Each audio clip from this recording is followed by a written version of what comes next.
방을 보면서 체크해보면 좋을 것들에 대해서 얘기를 해보겠습니다. 싸고 좋은 집은 없다는 점, 이 점은 명심하고 시작을 해보겠습니다. 방을 보면서 확인이 가능한 부분하고 확인이 불가능한 부분으로 나눠집니다. 저는 사실 원룸방을 구할 때 크게 세 가지 정도만 보면 된다고 생각을 하는데요. 첫 번째는 위치, 두 번째는 넓이, 그리고 세 번째는 역에서 거리입니다. 사람마다 기준이 다르니까요. 내가 충분히 지하철역까지 걸어서 도보로 이동 가능한 거리인지를 확인해 보는데, 여기서 만약에 똑같은 거리라도 언덕이 있다면 당연히 좀 달라지겠죠. 조금 더 힘들 거예요. 그리고 지하철역에서 집까지 골목이 만약에 너무 꼬불꼬불한 골목이 있는 건 아닌지 그것도 확인해 보면 좋을 것 같습니다. 사실 뭐 남자분들보다는 여자분들이 아무래도 새벽 일찍에 일을 나간다거나 밤 늦게 들어온다면 좀 그런 골목골목보다는 큰 길가가 조금 더 안전하긴 하겠죠. 버스를 타는 거리, 지하철역에서 버스를 타는 거리에 방을 얻는다고 한다면, 버스로 한 10분 걸리니까 10분 생각하면 되겠다라고 생각하면 안 되는 거 아시죠? 당연히 집에서 그 버스를 기다리는 시간, 배차 간격이 얼마나 있는지, 그래서 버스까지 거리가 5분 정도 거리이고, 이제 그 버스가 배차 간격이 10분이라면 약 15분 정도로 예상을 또 해야겠죠. 그리고 15분에서 버스로 지하철역까지 10분이 걸린다면 25분 정도로 예상을 해야 될 걸로 생각이 듭니다. 당연히 내 짐이 다 충분히 들어갈 수 있는가, 이거를 보는 건데, 일단은 주의사항이 하나가 있다면 빌트인이 돼 있는 집이 있고 빌트인 아예 없이 옷장하고 책상 이런 게 전혀 없는 방도 있어요. 당연히 책상하고 옷장 이런 게 전혀 없는 방은 순간 볼 때는 넓어 보일 수 있지만 막상 여러분이 옷이 아예 없는 게 아니잖아요. 어차피 옷장이나 뭐 책상 같은 거를 결국엔 둬야 되기 때문에 그거를 두고 나서 공간을 확인해 보시길 바라고요. 작은 원룸 같은 경우에는 신발장이 없는 집도 있습니다. 그러니까 신발장이 만약에 없다면 여러분이 신발장 둘 공간까지 예상을 해야 됩니다. 신발장이 있어서 내 옷이 충분히 들어가고 침대 둘 공간도 있고 신발장도 있다. 자, 근데 원룸은 대부분 사실 원룸에 살면서 옥상까지 올라가서 빨래를 넣으시는 분은 많이 없습니다. 보통 자기 방 안에 빨래를 넣는 경우가 많기 때문에요. 다른 나의 짐이 다 들어가고 빨래 건조대까지 넣었을 때의 크기를 예상을 해보시면 더 좋을 것 같습니다. 당연히 연식이 있는 집들은 같은 가격이라면 방이 더 넓을 수밖에 없습니다. 하지만 건물의 연식이 오래될수록 옵션의 하자나 건물의 하자가 생길 확률이 높다는 점을 인지하고 계셔야 되고요. 그리고 아무래도 난방 부분에서도 좀 비효율적이기 때문에 난방비 같은 게 조금 더 나올 수도 있다. 겨울에 조금 더 추울 거다. 이 정도는 예상을 충분히 해야 됩니다. 사실 저는 요 세 가지 원룸방 구할 때는 사실 요 세 가지가 가장 중요하고, 이 세 가지를 위주로 중점적으로 보고 나머지는 사실 뭐 보통 운에 맡기는, 저도 방을 구할 때 이 세 가지를 주로 보고 꼼꼼히 사실 저는 보는 스타일은 아니었습니다. 그래서 사실 건물 연식이 오래되지 않고 뭐 방 적당히 넓고 여기서 그렇게 멀지 않다면 사실 원룸방 구할 때는 요 세 가지가 가장 중요하지 않을까. 근데 추가적으로 내가 더 한번 또 꼼꼼하게 살펴보고 싶다 하면, 세입자가 거주 중이라면 오히려 뭐 짐이 많아서 좀 어지러워 보일 수는 있지만 좋은 점도 있습니다. 도배의 상태를 한번 확인해 보시길 바랍니다.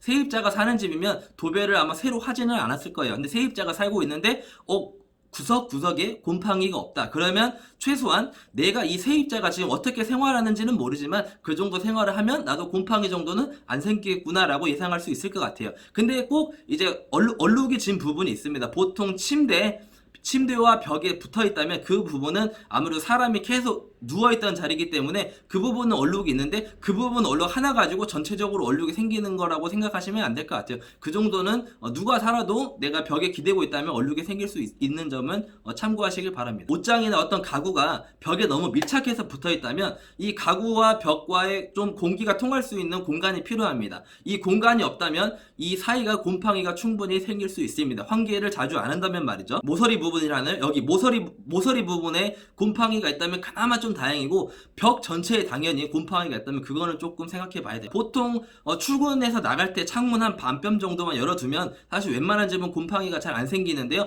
그걸 아예 여러분이 만약에 샤워를 하고 뜨거운 공기가 화장실 밖으로 나가야 되는데 방 안으로 이미 있는 상태에서 창문을 닫고 환기를 안 시켜버린다면 당연히 그 수증기 때문에 곰팡이가 생길 수 있습니다. 그러니까 물론 건물의 하자로 곰팡이가 생기는 경우도 있지만 여러분이 아예 환기를 안 시킨다면 그 점 때문에 곰팡이가 충분히 또 생길 수 있다는 점을 염두에 두시길 바랍니다. 이게 있으면은 우리 집에 벌레가 나온다고 생각하겠지 하고 뗄 수도 있지만, 뗀 흔적, 그 스티커의 흔적 있잖아요. 그렇기 때문에 싱크대 밑부분이나 벽 아랫부분이나 혹시 그 벌레 퇴치약이 붙었다가 뗀 떼인 그런 흔적이 있는지 그 정도 한번 보신다면, 만약에 그 떼인 흔적이 있다면 아무래도 조금 의심을 해봐야겠죠. 아, 전 세입자가 벌레가 나와서 이거를 붙였겠거니 하고 예상해 볼 수 있습니다. 하지만 전 세입자가 워낙 예민해가지고 벌레가 나오지도 않았는데 그거를 붙여놓고 살았을 수도 있긴 있습니다만은 그럴 확률은 좀 적습니다. 벌레가 나와서 붙였을 확률이 높기 때문에, 그런 게 있다면, 내가 만약에 벌레를 좋아한다면, 뭐 곤충 수집가라면 모르겠지만 정남향이 앞에 건물이 없고 뻥 뚫려 있는 방이 아주 좋겠죠. 하지만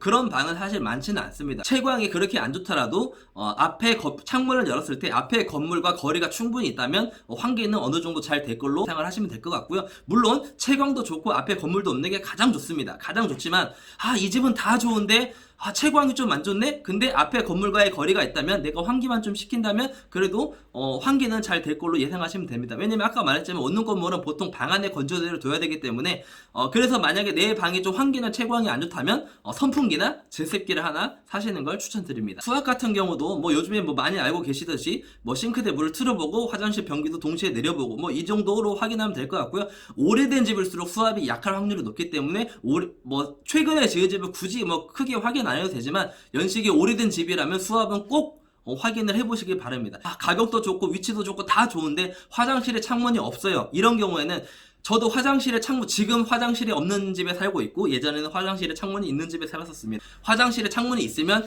확실하게 좋습니다. 화장실에 창문이 없으면 확실하게 안 좋다기보다, 내가 화장실에 창문이 없기 때문에 화장실의 문을 열어두고 생활할 각오를 해야 됩니다. 내가 화장실의 문을 열어두고 뭐 살아도 큰 불편함이 없을 것 같다면 큰 문제는 사실 저는 안 생기고요. 그게 아니라면 화장실에 창문도 없는데 화장실 문까지 내가 항상 닫고 있고, 아까 말했지만 그 샤워했을 때 따뜻한 그 수증기가 화장실 안에 머물러 있는다면 어떻게 되겠나요? 당연히 화장실에 뭐 곰팡이라든지 물때라든지 이런 게 충분히 많이 생기기 때문에요. 내가 다른 건 다 좋아. 다른 건 다 좋은데 화장실에 창문이 없네. 그렇다면 내가 화장실의 문을 좀 열어두고 살아야겠다. 이렇게 생각을 하시면 될 것 같습니다. 보안적인 문제인데요. 당연히 최근에 있는 건물일수록 CCTV가 있을 확률이 많습니다. 하지만 내가 보는 원룸이 너무 좀 새 집은 너무 비싸서 좀 연식 있는 집으로 보다 보니까 CCTV가 없을 수도 있어요. 그럼 만약에 내 건물에는 CCTV가 없지만 내 건물이 만약에 큰 길가에 있고 그 큰 길가에 차들이 많이 서 있다면, 요즘에 차들이 블랙박스가 있지 않습니까? 그 점을 조금 더 긍정적으로 보면 될 것 같고요. CCTV도 없고 주변 집 앞에 도로도 너무 좁아서 차들도 많이 없다. 그럼 좀 보안에는 좀 약할 걸로 예상을 해야 될 것 같습니다. 세입자가 있는 방을 보다 보면 가끔 이제 손님들이 세입자분한테 이 집에 뭐 문제는 없나요? 뭐 이런 식으로 하자에 대한 거 혹시 걱정스러워서 물어보는 경우가 있는데요. 그걸 물어보는 거는 괜찮지만 지금 살고 있는 세입자가 정확한 답을 해줄 거라고는 생각하지 마세요. 왜냐면 그 세입자가 만기가 돼서 내가 계약을 안 해도 그 집에서 이사 나갈 거면 솔직하게 말해줄 확률이 높습니다. 하지만 그 살고 있는 세입자가 본인 사정에 의해서 만기 전에 방을 빼야 되는 상황이라면 자기도 최대한 빨리 누군가가 계약을 해야 나가기 때문에 방에 어떤 하자가 있어도 그거를 숨기고 얘기를 할 수 있는 확률이 높기 때문에요. 살고 있는 세입자가 자기가 지금 사는 집에 벌레도 나오고요, 곰팡이도 나오고요, 지운도 별로예요. 이렇다면 그거는 100% 맞을 겁니다. 오죽하면 중개사가 옆에 있는데도 그렇게 말할 정도면 많이 뒤었다는 거기 때문에 그런 집은 확실하게 패스하는 걸 추천드립니다. 그러니까 좋은 소리 한다고 100% 믿지는 마시고 안 좋은 소리 하면 거의 맞다고 보시면 될 것 같습니다. 보통은 낮에 출근해서 집이 없고 밤에 퇴근하는 경우가 많지만, 반대로 내가 아직 직장이 안 구해졌거나 요즘에 이제 내가 재택근무를 많이 하잖아요.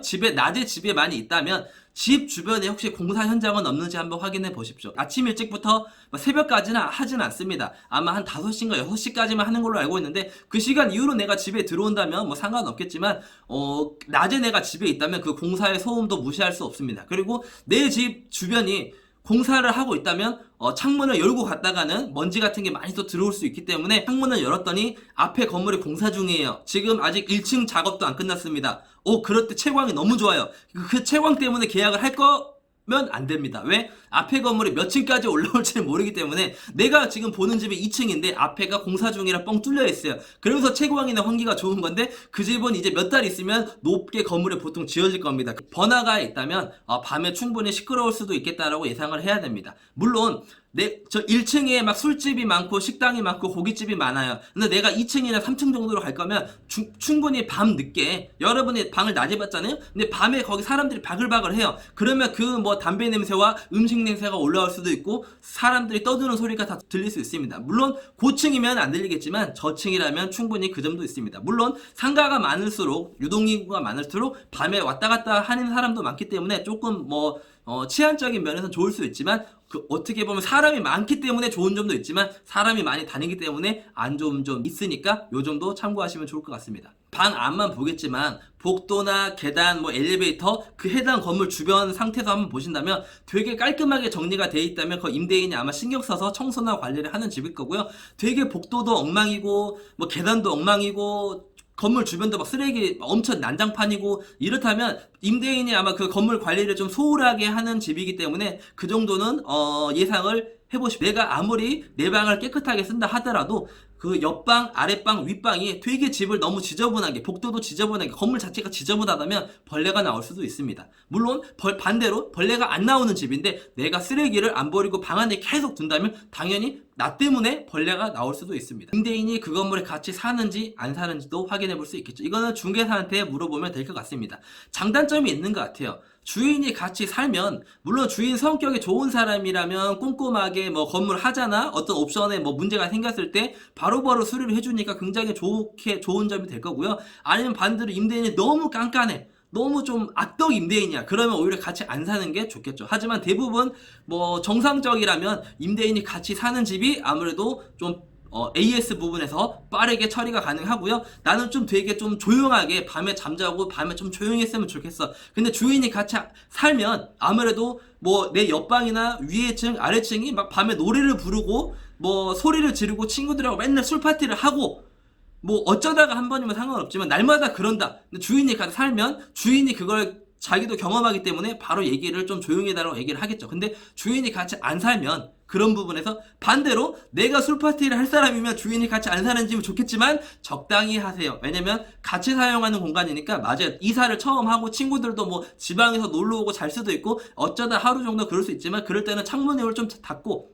밤늦게 내가 친구들하고 술 먹을 수도 있습니다. 그때는 너무 아래층이나 주변에 피해를 주지 않는 한도 내에서 즐기시길 바랍니다. 사용할 수 없을 정도로 파손된 옵션도 있지만 좀 애매한 것들이 있어요. 애매한 거. 예를 들어서 문지방이 약 한 2cm 정도 뜯어졌다거나 아니면 화장실 문이 조금 파였다거나, 사실 내가 사는 데는 지장이 없는데 그 부분도 사진 같은 걸 찍어서 부동산이나 주인한테 보내주십시오. 이거를 수리해달라고 보내는 게 아니라 나는 이 정도 감안하고 살 수 있는데 혹시나 내가 나중에 이사 나갔을 때 이거는 원래 이랬던 거니까 나한테 변상을 하고 하지 마라, 이런 차원에서 살아보기 전에는 확인이 안 되는 것들이 있습니다. 방음적인 부분인데요. 물론 방음도 살아보기 전에 방을 볼 때 어느 정도 확인은 가능하지만 100% 확인할 수는 없습니다. 물론 내 옆방을 두들겨 봤을 때 콘크리트 딱딱한 벽이야, 그러면 방음이 잘 되는 걸로 예상을 하면 되겠지만, 또 최근 건물은 콘크리트를 바르고 단열재를 넣고 그냥 나무 판만 되는 경우도 있다고 합니다. 그런 경우에는 통통거릴 수도 있다고 해요. 통통거린다고 그래서 무조건 방음이 안 되는 집이라고 단정 짓기는 좀 어렵다고 말할 수 있을 것 같습니다. 하지만 딱딱하다면, 내 손가락 뼈가 아프다면 당연히 그거는 방음이 어느 정도 잘 된다고 볼 수 있겠죠. 이거는 옆방과의 방음적인 문제입니다. 사실 내가 보는 방하고 지금 옆방이 비어 있다면 확인할 수 있겠죠. 중개사에게 내가 옆방으로 가 있고 중개사에게 벽을 두들겨 보려고 하거나 아니면 핸드폰으로 노래를 틀어놓고 옆방 가서 확인할 수 있는 방법이 있겠지만, 내가 지금 보는 방에 그 건물에 하나밖에 없다면 내가 그 옆방 사람을 깨워서 확인해 달라고 할 수도 없는 부분이고, 다만 그냥 부동산 중개사한테, 보통 중개사가 처음 가는 집도 있지만 자기가 주로 거래했던 집을 아무래도 많이 가게 되거든요. 그때는 중개사가 좀 믿을만 하다면 혹시 이 건물에 다른 세입자를 넣은 적이 있는지, 방음적인, 이게 지금 통통거리는데 방음적인 부분에서 문제가 없는지 이렇게 한번 확인한다면 아래층 위층의 층간소음까지는 어떻게 할 수 없습니다. 왜냐면 아파트도, 그 비싼 아파트도 층간소음 때문에 막 스트레스를 받는데 일반 원룸 건물이라고 얼마나 층간소음이 안 나겠습니까? 제 위층에 어떤 분이 사나요? 옆방에 어떤 분이 사나요? 라고 물어보는데 부동산도 모르는 경우가 많아요. 그리고